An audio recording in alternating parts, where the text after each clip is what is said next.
मुस्लिम league नून के senior रहनुमा एहसन इकबाल साहब ने हमें ज्वाइन किया। शुक्रिया एहसन साहब। एहसन साहब, सेनेट में जो कुछ हुआ उस पर हुकूमत तो अपोजिशन को आपको पता ही है बिखरने का ताना भी दे रही है, अपोजिशन वाले भी एक दूसरे पर उंगलियां उठा रहे हैं। अब किसका कसूर है ये तो आप लोग आपस में ही तयन कर लें। मुस्लिम लीग नून को गिलानी साहब से बड़ी शिकायत भी थी जब उन्होंने ऐवान में वजाहत दी और पार्टी को अब अपना इस्तीफ़ा भी जमा करा दिया, ऑल्दो वो रिजेक्ट हो गया। मगर आपको लगता है कि उनकी एक्सप्लेनेशन और उनका रेजिग्नेशन जो पेश किया उन्होंने, उससे आप लोग मुतमईन हैं अब ये मामला आगे ख़त्म होकर आगे बढ़ना चाहिए? देखिए, पहली बात तो यह है कि स्टेट बैंक ऑफ पाकिस्तान के तरमीमी बिल को जिस अंदाज में हुकूमत ने बुलडोज किया है वो पाकिस्तान की पार्लिमानी तारीख में एक शर्मनाक बाब है। इसलिए हुकूमत को ताना देने की बजाय खुद शर्मिंदा होना चाहिए कि उन्होंने पाकिस्तान की मालियाती खुद मुख्तारी को सरेंडर किया है। कौमी असम्बली में भी स्पीकर ने इस बिल के ऊपर ना वोटिंग करने की इजाजत दी और ना ही किसी किस्म की बहस की इजाजत दी और इसे बुलडोज किया गया।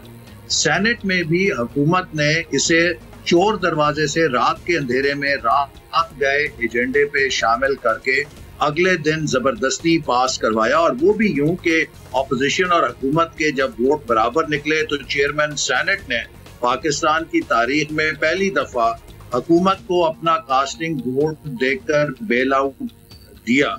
और मैं समझता हूं कि उस दिन लीडर ऑफ ऑपोजिशन यूसुफ रजा गिलानी साहब और सेनेटर तलहा साहब जो स्टैंडिंग कमेटी फाइनेंस के चेयरमैन हैं, इन दोनों हजरात को अपनी जिम्मेदारी महसूस करते हुए यकीनन मौजूद होना चाहिए था। लेकिन उनकी जो पोजीशन है उन्होंने वाजे की है कि रात गए उनको एजेंडे पर इस बिल के शामिल होने का पता चला। एक साहब कराची थे और एक मुल्तान थे, वक्त पे नहीं पहुंच सके।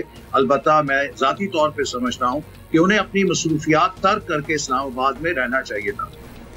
चलिए, ये तो आपने एक्सप्लेन कर दिया। एहसन इकबाल साहब, अब ये बताएं कि वैसे तो ऑब्वियसली ऑफिशियली हुकूमत इनकार करती है कि सदारती निज़ाम से मुतालिक कोई संजीदा बात हो रही है, लेकिन ये बात किसी न किसी सतह पर तो हो रही है। It is being spoken about. तो आज हुकूमत फैसला कर ले कि सदारती निज़ाम लाना है तो अपोजिशन ज़्यादा से ज़्यादा क्या कर लेगी? पार्लियामेंट में इसे रोकना तो ऑब्वियसली नामुमकिन ही नज़र आता है, तो करना क्या है फिर? हुकूमत के गवर्नर खैबर पख्तूनख्वा की तरफ से सदारती निज़ाम की वकालत करना, बरमला वकालत करना एक बहुत तशवीशनाक बात है, क्योंकि गवर्नर साहब ने भी इस आइन के तहफ़्फ़ुज़ का हल्फ उठा रखा है। यूं लगता है कि हुकूमत अपनी नाकामियों के साथ जो शर्मिंदगी का सामना कर रही है, अब वो नए नए मुबाहिसे छेड़ कर लोगों की तवज्जो उस तरफ मबजूल कराना चाहती है। सदारती निज़ाम को लाने का कोई जरिया पाकिस्तान में नहीं, क्योंकि आइन के हवाले से जो इत्तफाक राय है और सुप्रीम कोर्ट कह चुकी है कि अगर इस आइन के बुनियादी ढांचे को तब्दील करना है तो ये काम एक नई दस्तूर साज असेंबली के जरिए ही हो सकता है, ये आम आइनी तरमीम से भी नहीं हो सकता। लिहाजा ये एक फजूल बहस है, ये सिर्फ इमरान खान साहब के ज़हन की इख्तरा हो सकती है। इसके अलावा कोई संजीदा सियासतदान या वो शख्स जो पाकिस्तान के सियासी ढांचे और निज़ाम का इल्म रखता है इसकी हमायत नहीं। चलें एहसन साहब, लेट्स सी कि फजूल बहस अभी तो सबको लग रही है, लेकिन ये फजूल बहस कहीं देखते देखते संजीदगी इख्तियार ना कर जाए और फिर आप लोग दोबारा से देखते ही रह जाएं। ऑल्दो हम पार्लियामान के अंदर की सूरत हाल पर तो डिस्कशन कर चुके, लेकिन अब ये लॉन्ग मार्च धरनों के भी इरादे हैं, जिससे बाय द वे हुकूमत एहसन साहब बिल्कुल परेशान नहीं है। अब आज तक वैसे भी आप भी माशाल्लाह बड़ा वसी तजर्बा रखते हैं धरनों से, लॉन्ग मार्चों से, कौन सी हुकूमत जा सकी है? तो क्या इरादा है?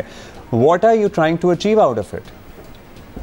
कोई भी आप शुबा उठा लीजिए, ये हुकूमत हर लिहाज से पिस्पा हो चुकी है। इसका सबसे बड़ा नारा एहतसाब था। एहतसाब के अंदर खुद इसके मुशीर इस्तीफा दे चुके हैं, जो कि 4 साल से लोगों के खिलाफ झूठे मुकदमे बना रहे थे, उनको पिस्पाई हो चुकी है।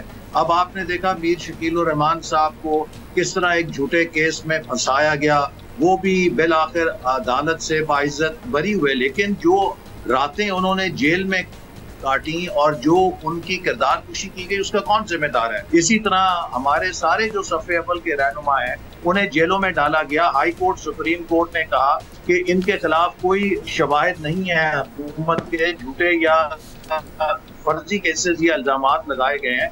तो इसलिए अब वक्त आ गया है कि इस हुकूमत को जो पाकिस्तान की तबाही कर रही है मुआशी महाज पर, अब फिर ये $5 अरब का कर्जा लेने चीन जा रहे हैं। ये मौसूफ कहा करते थे कि मैं कर्जा लेने की बजाय खुदकुशी करने को तरजीह दूंगा।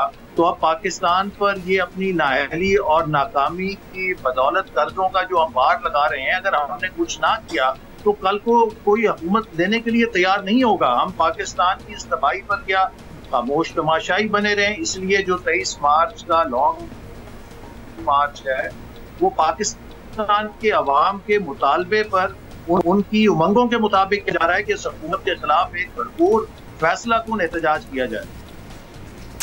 बहुत शुक्रिया। लेट्स सी कि क्या होता है और क्या क्या नहीं। अभी तो साल एक बात बताऊं, वो बीटिंग अराउंड द बुश ही होता है ना, वो जो है वो बस ये बिल पास होना ही था सेनेट से। आपको पता ही है कि क्या सूरत हाल है मुल्क की इकोनॉमिक्स की, और सर्टनली IMF के साथ जो मुआहिदा हुआ है। बाय द वे आपको पता है ना कि अभी दोबारा से पेट्रोल कहा जा रहा है कि एक समरी जो है वो दे दी गई। वो तो वज़ीर आज़म ने डिफर नहीं कर दी, कुछ कहा नहीं जा सकता, बिकॉज आज सुबह जब हम आए हैं तो दोबारा से एक बात, एक surely whatever you want to call it, एक जरूर उठी हुई है कि कुछ इस किस्म का हो सकता है। वो जो IMF से मुआहिदा तय हुआ है जिसमें हर महीने लेवी बढ़ानी है, वो तो बढ़ेगी ना। मतलब वो 4 रुपए जो हर महीने तय हुई है वो तो पड़ेगी, बाकी 14 रुपए की समरी रिजेक्ट हो गई है, तो अच्छी बात है रिजेक्ट हो गई है। अभी 15 दिन बाद दोबारा से रिवाइज हो सकता है। अभी हाँ, वो 14 की रिजेक्ट करके 6 की एक्सेप्ट कर लेते हैं। ये भी हो सकता है, ये होता है हमेशा, यही तो।